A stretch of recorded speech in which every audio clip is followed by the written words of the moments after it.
everybody. Welcome to our workshop with Steve Shanabruch. Is it Brook or Brook, Steve? Brook. Okay. Our workshop with Steve Shanabruch, who is a Chicago artist who embarked on a really cool project a few years back that he's going to tell us about. And that is directly relevant to the Chicago Studies, Chicago Neighborhoods logo contest that we're going to be running from now until the end of, I think, week 3. We'll touch a little bit more on that at the end of our presentation. We're so grateful that Steve was able to join us tonight. He's got a presentation that he's going to do, and then we'll have time for Q&A at the end. I'm Chris Scrable, the Director of Chicago Studies. Thanks to Tess Conway, our programming coordinator, for helping to organize this event and all the other awesome events that we are doing.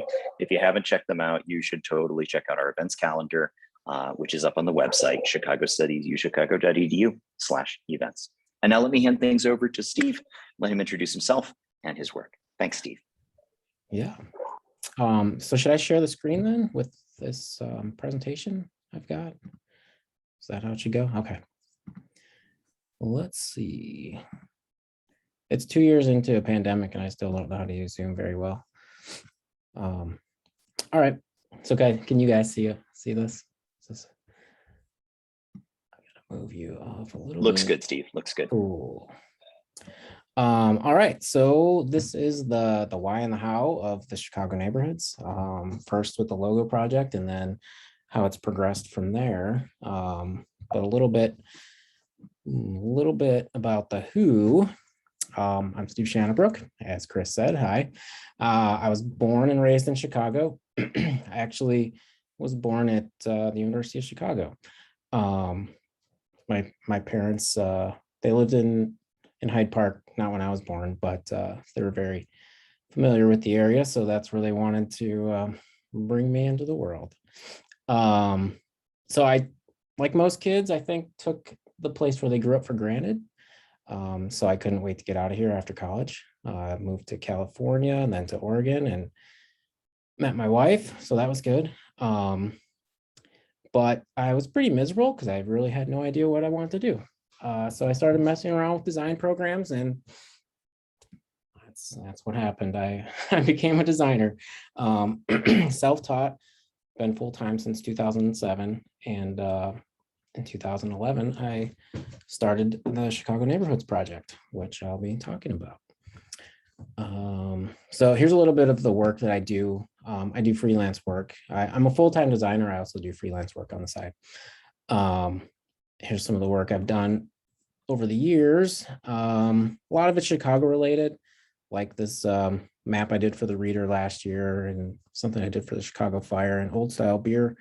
But other projects just come up. People contact me and say, hey, can you do something for me? And usually I say yes. Lately, it's been a lot of the stuff down here. It's physics design. Or design for physics articles. I have no idea about physics, but it works. So the why of the whole Chicago Neighborhoods Project. All these logos started, like I said, just over 10 years ago, and I think it was November of 2011. So I made 115 of them or so. And so why did I do it? I was miserable at my job. I was a designer back then too. I was working at the company that sells advertisements on the CTA. So I did a lot of advertisements for buses, trains, train stations, and it wasn't very exciting. And I wasn't growing as a designer. So I kind of just wanted to keep expanding my skill set, challenge myself to do something, self motivated or whatever the term is. But but really I was miserable. But I wanted to continue my growth as a designer. I wanted to learn more about Chicago, the place I took for granted.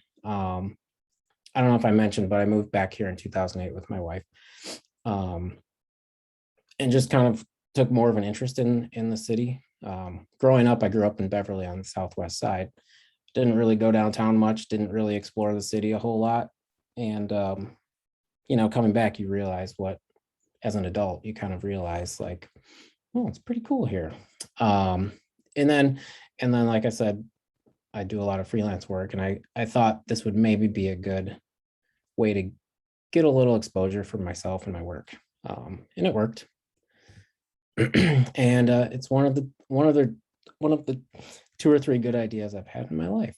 I don't know what the other 2 would be, but that's that. So a little bit on the how, which I had to kind of like dig back in because it's been, I think, 8 years since I made a logo for the neighborhood project. But you know, it's not fresh, but it's still there. It's still in there somewhere. So a lot of times I would start out with personal experiences. Those are the logos that I usually would start with, neighborhoods I knew very well.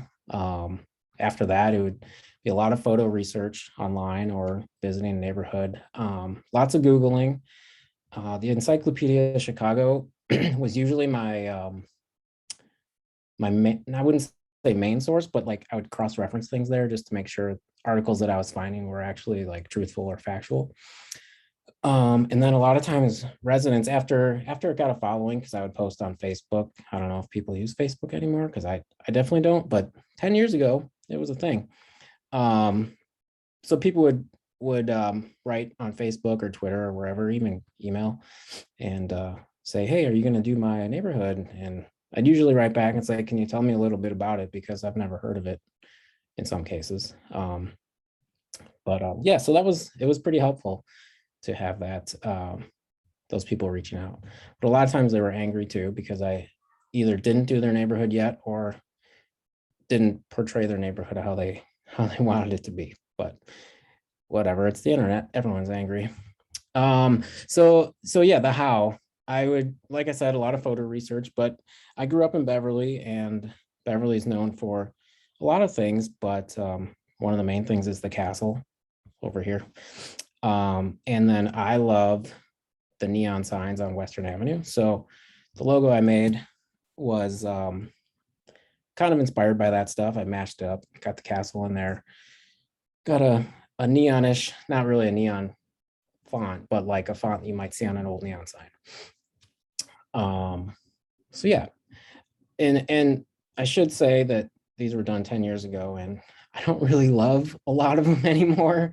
My design styles have changed, and a lot of them were done for experimental reasons. Like I just wanted to test out a style, and yeah. So the next one was River North. The Merchandise Mart sits there right there on the river, and it's huge. It used to be the biggest building in the world, I believe, by square footage. And so here's the logo I created. The shape is based on, if you can see down there in the screenshot of the Google Earth view, there's octagons on every corner. So that's why there's an octagon shape. And then here's the confluence of the Chicago River, North Branch, South Branch, and then the branch that goes out to the lake. And here, I don't know if many of you know, I mean, I guess I probably did at some point and forgot, and then was reacquainted with it, but Walt Disney grew up in Chicago, or was born in Chicago. I don't know how long he stayed, but and also in the neighborhood where he grew up was the Schwinn factory. And they made bikes there until the 1980s. But this logo for Hermosa, I mashed up Schwinn and Disney. I got the little Mickey Mouse hat with the wheels of the bike making the ears and in the bike here. So the next one, for Marquette Park, I mashed up the idea of the design of the Oreo with the golf course there in Marquette Park. I'm not sure that there's a Nabisco factory still there in Marquette Park, but I don't know if they still make Oreos. I don't know, but I do love Oreos. So it's always nice to have a little bit of cookies in your design, maybe.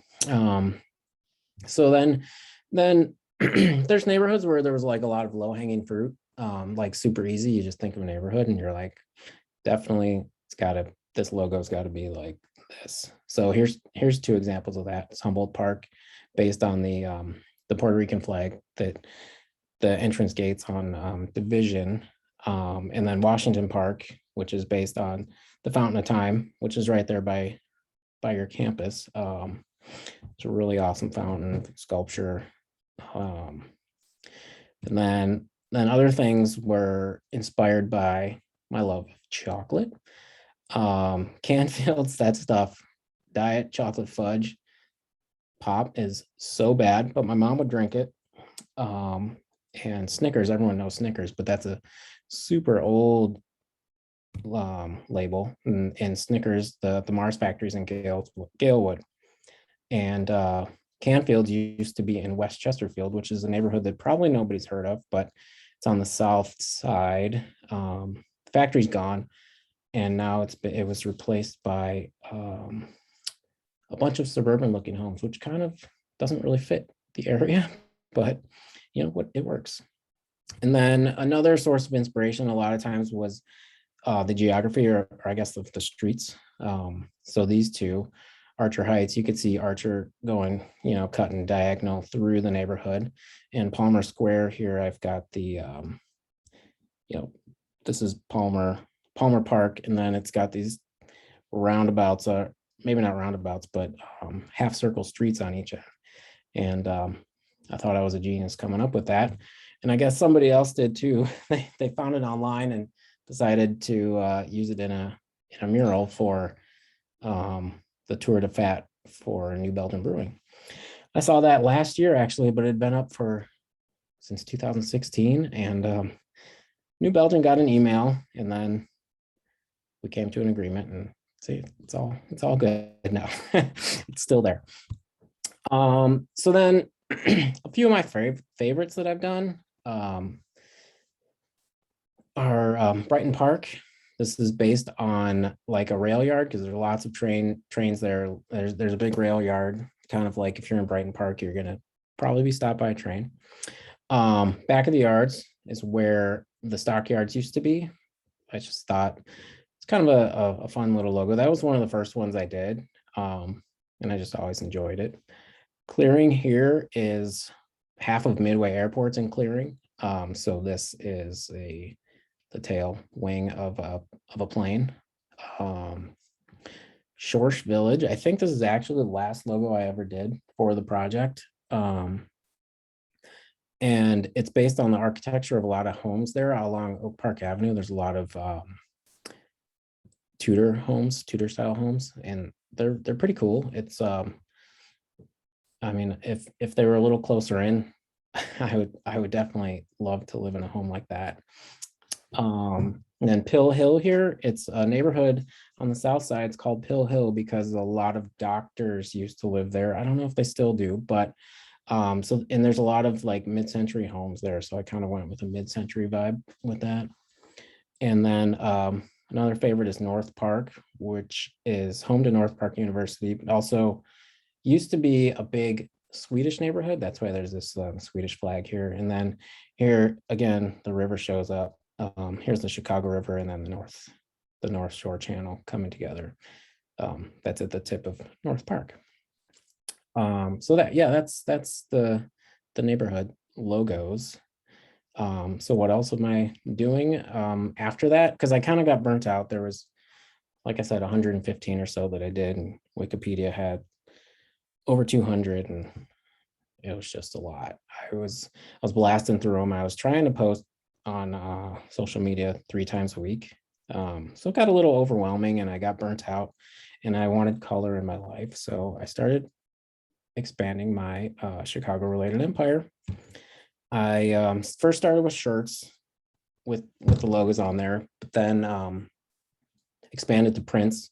And also lately I've gotten into making fonts based on old Chicago signs or buildings.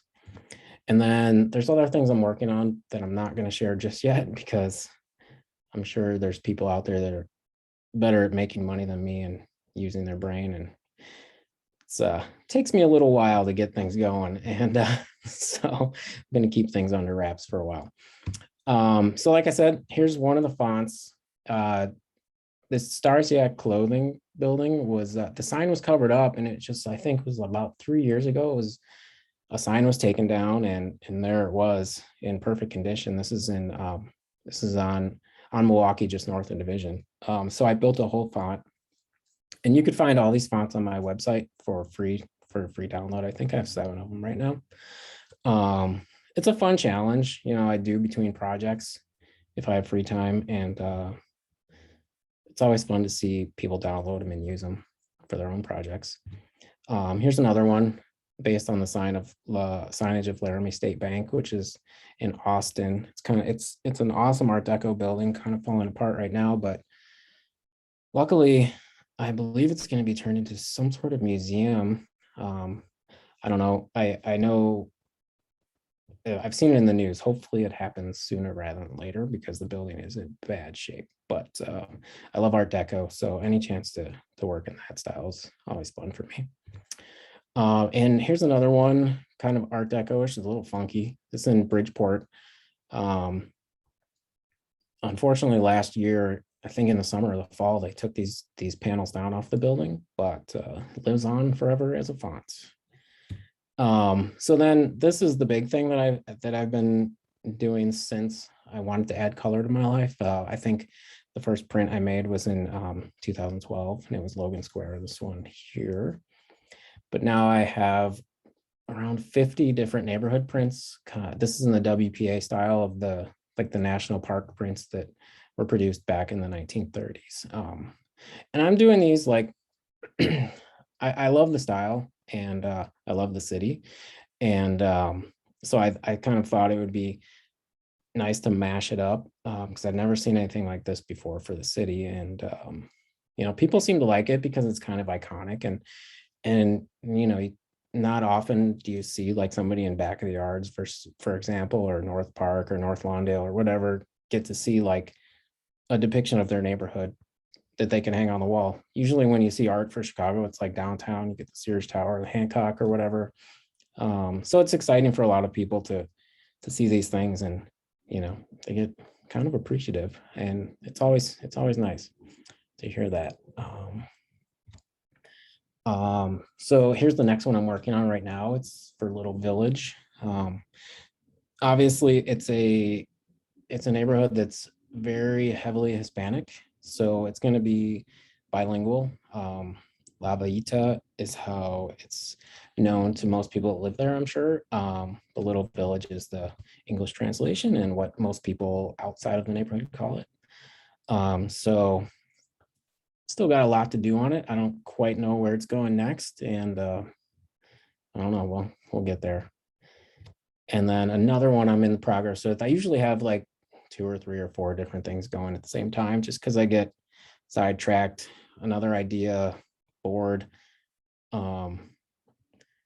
This is one based on the boulevard system that goes all the way from Logan Square on the north to Jackson Park down where you guys are, and zooming in down there, we got a few of your local landmarks like Rockefeller Chapel. Here's the Osaka Garden, the Fountain Time again, and why can't I remember her name? But the statue over here that's in Woodlawn that was from the World's Fair. This is a smaller version, and the Museum of Science and Industry. So yeah, that's what I'm working on now. I guess we can open it up to questions if anyone has any. I could stop sharing here. Sorry if I whipped through that. I'm not much of a public speaker, so I tend to talk fast when I don't know what's going on. Steve, I'm really struck by, first of all, the creativity. Our graphic design intern for Chicago Studies had pointed out the fonts to us, and we were all really excited about them, but I had no idea that they came off of old Chicago signs.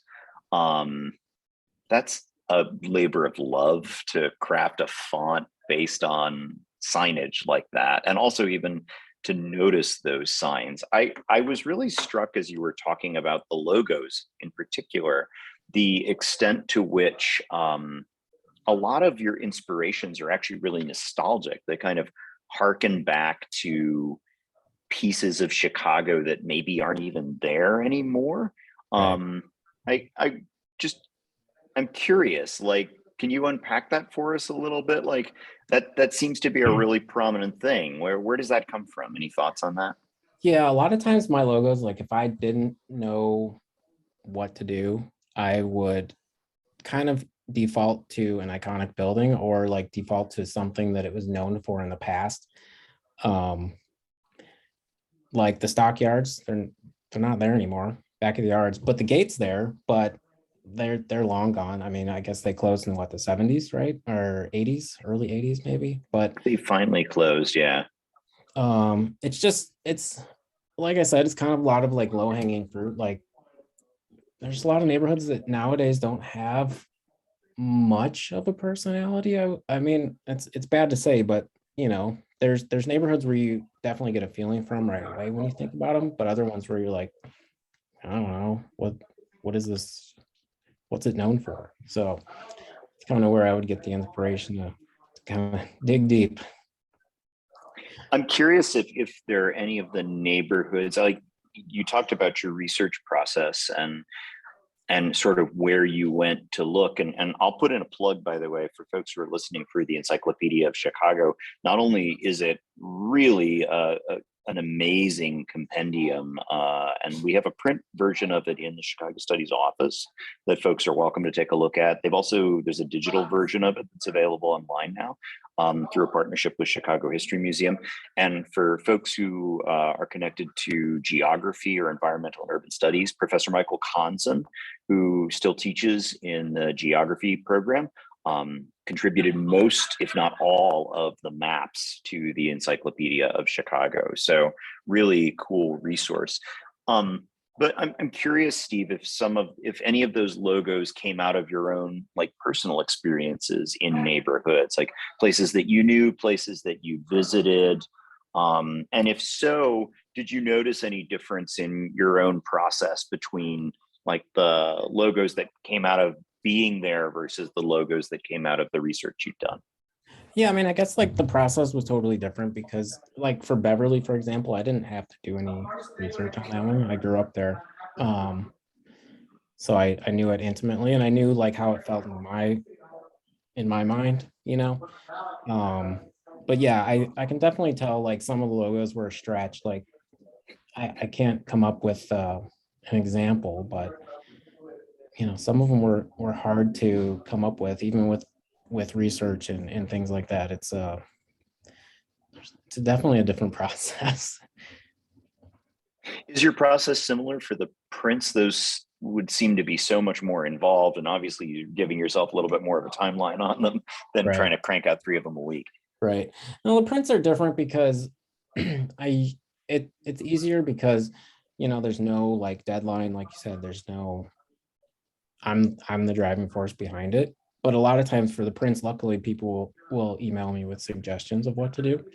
Um, but usually they happen kind of spontaneously. Like if I get a burst of inspiration, like or if I'm driving through a neighborhood and I see something, or if I read an article about a neighborhood I haven't yet created a print for, it's like, okay, well there it is. Because it's a little easier just to like focus an illustration, I think, on an iconic building or a structure or something like that, rather than kind of like logos are meant to like represent a whole thing.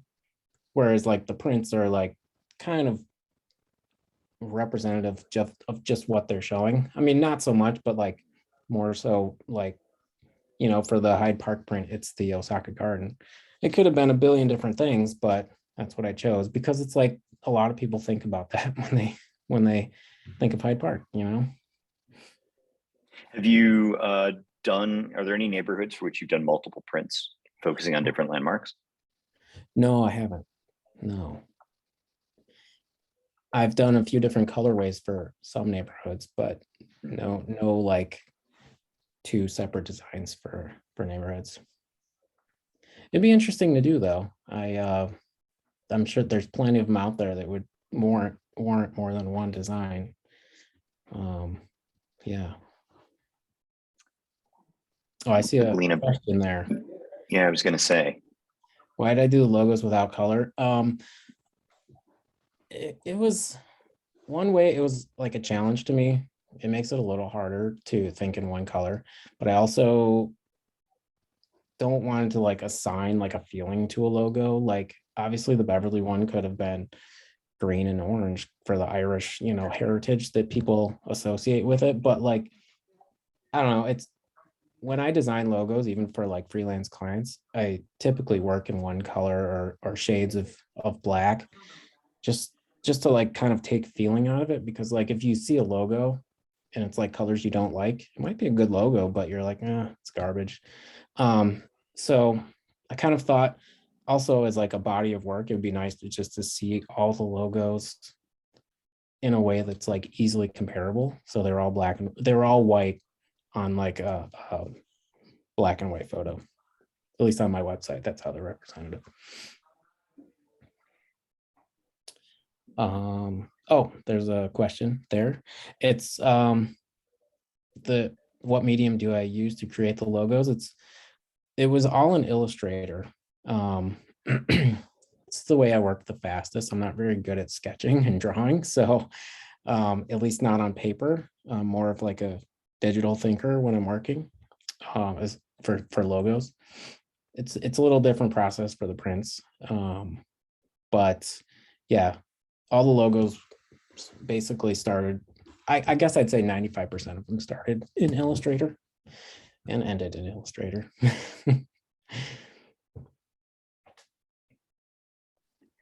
I'm curious, Steve, are there any, has the process of doing either a logo or doing a poster like changed your views on any neighborhoods or made you go visit any neighborhoods or made you think differently about the city? I guess I don't know if it's made me visit many of the neighborhoods. I mean, I I'm saying that wrong. I guess I visited a lot of the neighborhoods. I can't say I've visited every one, and I have definitely haven't visited every one that I've done a print for, but it gives me a new appreciation for different parts of the city that I'm not as familiar with. Like, you don't think of the North Lawndale historic bridges in the park in Douglas Park. You know, a lot of times when you hear about North Lawndale, it's negative. So another thing with these prints. It's like people in these areas that get painted negatively a lot. They get something to give them maybe a little bit of pride for their neighborhood or where they're from, or you know, yeah. I love the dynamic you mentioned of folks actually suggesting things that they want you to focus on. Have you taken any of those suggestions? Yeah, I do a lot of them. I mean, a lot of times I get suggestions that I kind of already am knocking around in my head, but it's like it's nice to hear from people that are there, that it kind of validates like what I'm thinking, because obviously I don't live in their neighborhood. So I don't know what represents or what they think represents it. But it's also a challenge when people write and they want want designs, or a print, and they're like, well, can you do this neighborhood? And then I'll write back and say, do you have a suggestion of what to feature? And then they'll write back, well, I haven't really thought about that. So it's tough. I actually got one today about Avondale. A lot of people write about Avondale, and every time I respond to them and say, well, what should I do? They write back with like, well, I'm not really sure, which is a There's challenge. that there's that amazing owl mural that apparently picks up all sorts of like Ukrainian and other Eastern European motifs. It's in an underpass, kind of just as you're getting close to the highway. It's pretty spectacular.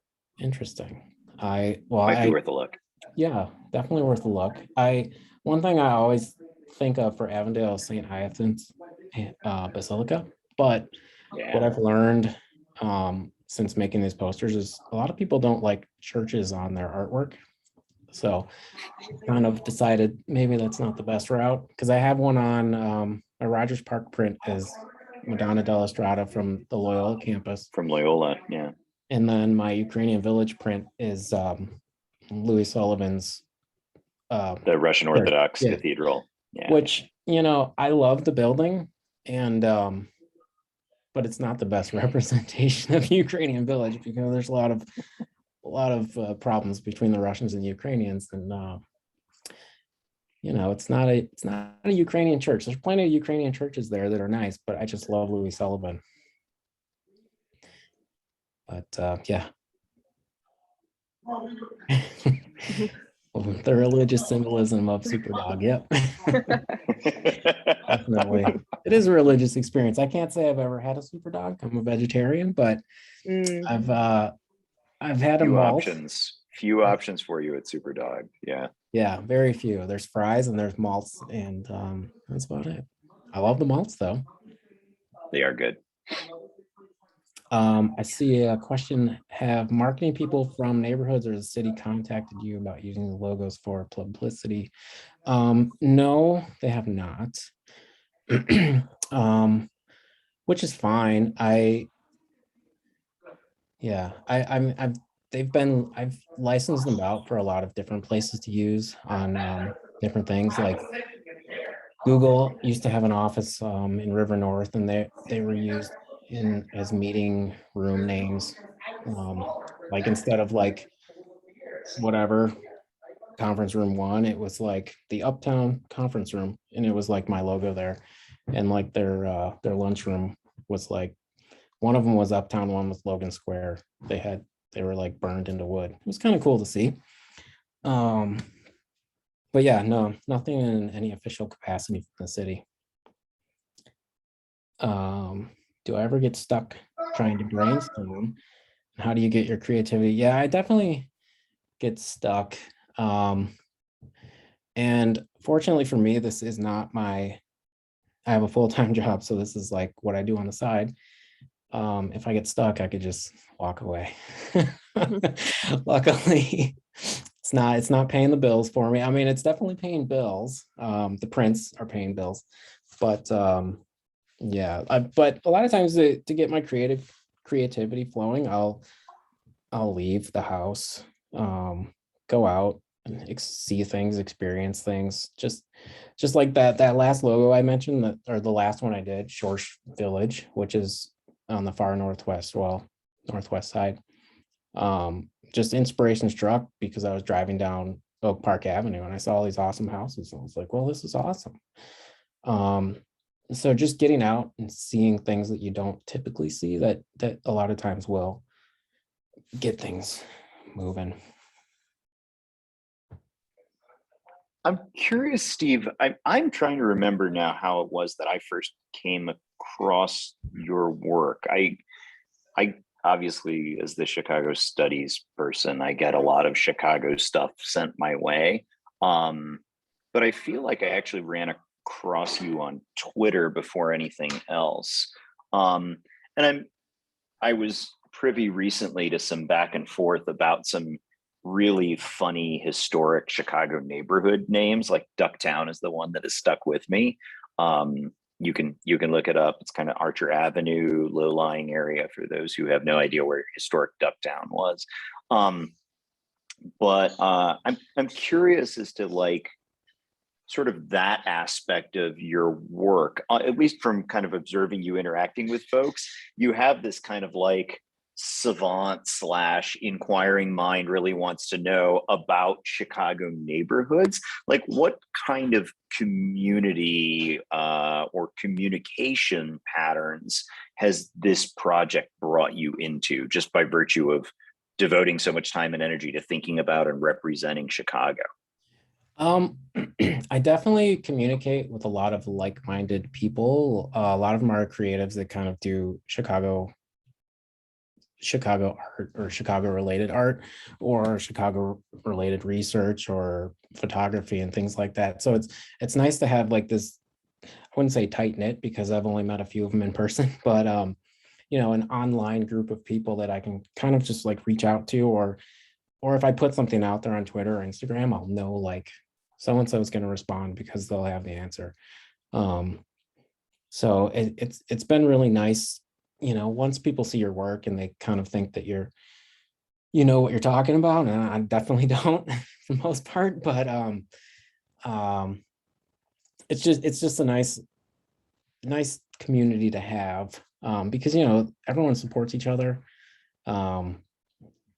Everyone kind of like is everyone's cheerleader in this kind of community. Like, you want they want my work to be seen. I want their work to be seen. I want, I'll share whatever they're making. I'll share whatever photos they're taking, things like that.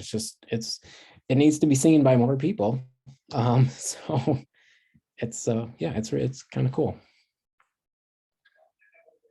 Well, and as a part of a team that is kind of professionally super Chicago nerdy, it's really exciting to first to get the chance to meet you and talk with you about your work, but also to be invited to see different parts of the city and details of the city that maybe we wouldn't have noticed.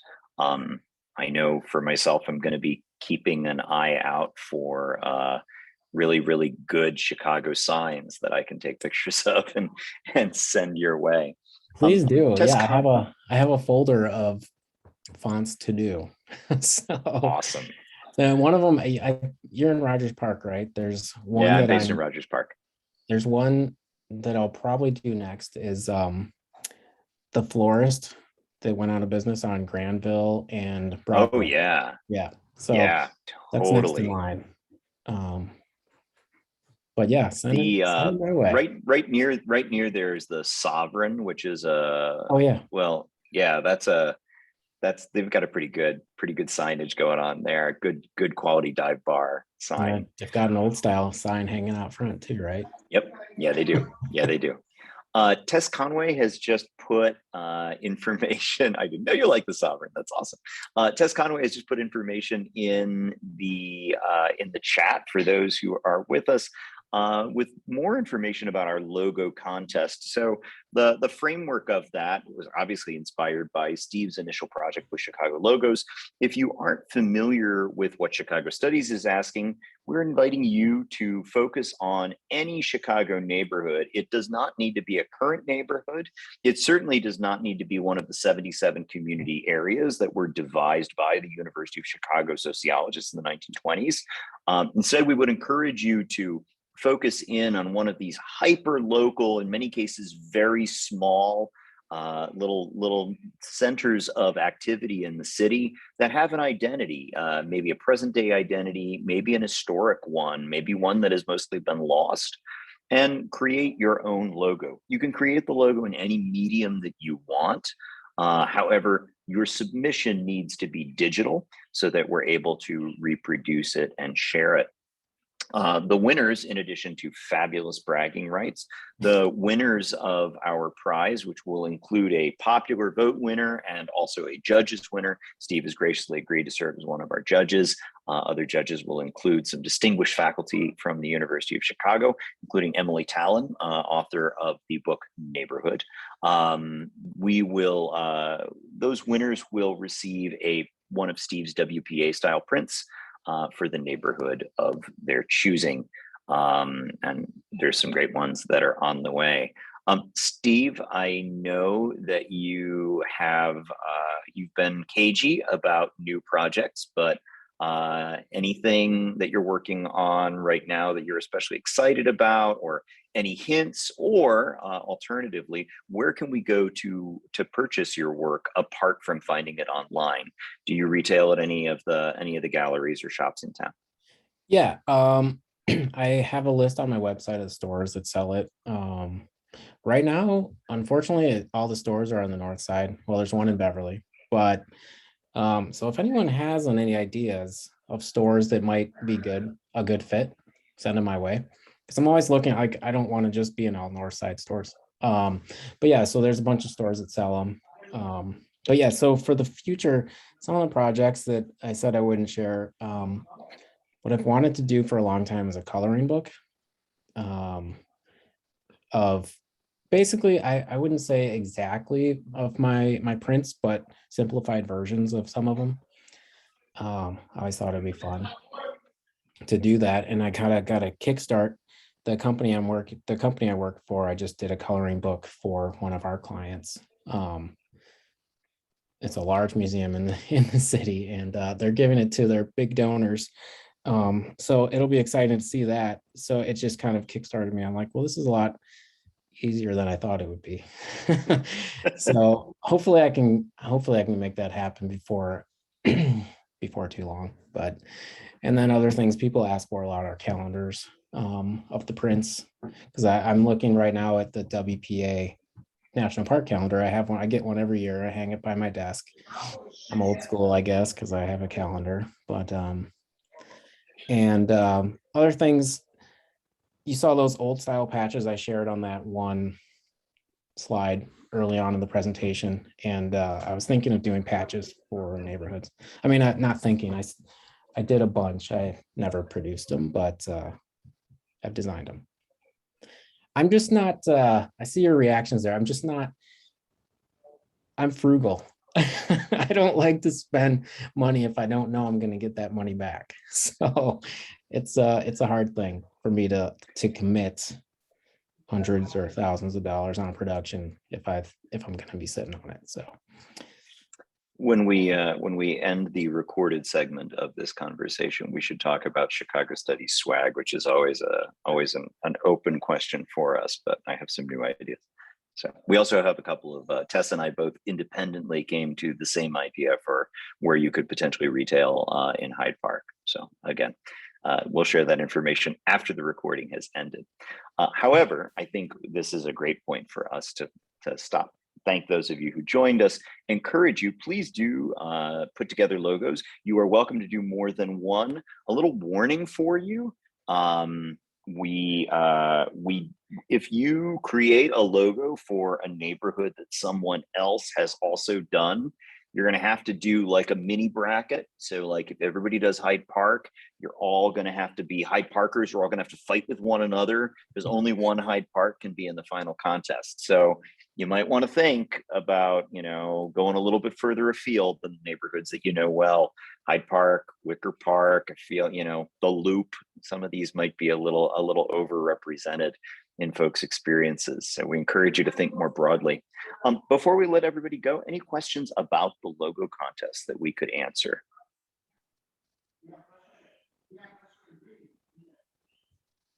can I join?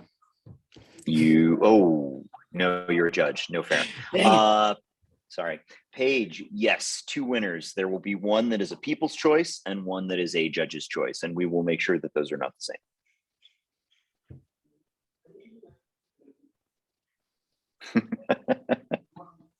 We feel the same way. We're really looking forward to showcasing what people come up with. Yeah, I can't wait to see it.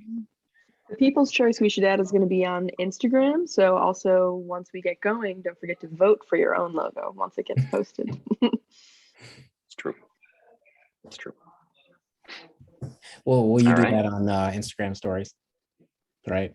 I think so. Yeah. Yeah. Our social media person is handling it, but I think that's her vision. Okay. Yeah, I'll definitely share that whenever they're posted as well. So hopefully more eyeballs will see it. Who knows? That would be awesome. Steve, thank you so much for taking the time and for being willing to embark with us on this crazy idea that we had randomly when we saw your website. It's really, really fun to get to do this. And thanks too for just all the geeking out and research and community that you've built around thinking about our city's neighborhoods. It's one of the things that I personally, as a non-native Chicagoan, it's one of the things I treasure most about the city. And I think it's one of the things that our students are most captivated by when they get to know Chicago. So it's really exciting to have somebody really foregrounding not just those 77 areas that everybody talks about, but like the really distinctive nature of these gritty, small, historic Chicago communities that have a real sense of themselves and a real sense of their own identity. Yeah. Cool. Well, thanks for having me. And I can't wait to see what comes out of it with the logos. For those who joined late, for those who had friends that wanted to attend tonight but weren't able to, this recording, along with the recordings of all Chicago Studies events, will be made available on the Chicago Studies website. We'll make it available on the page of the logo contest. It will also be, we'll also put a link to it on our homepage and make it available via social media. Thanks everyone for joining us tonight. Have a good night. Best of luck with the last little bits of week 1 and with staying remote. We're grateful that you were able to spend a little bit of your time with us tonight. Good night, everybody.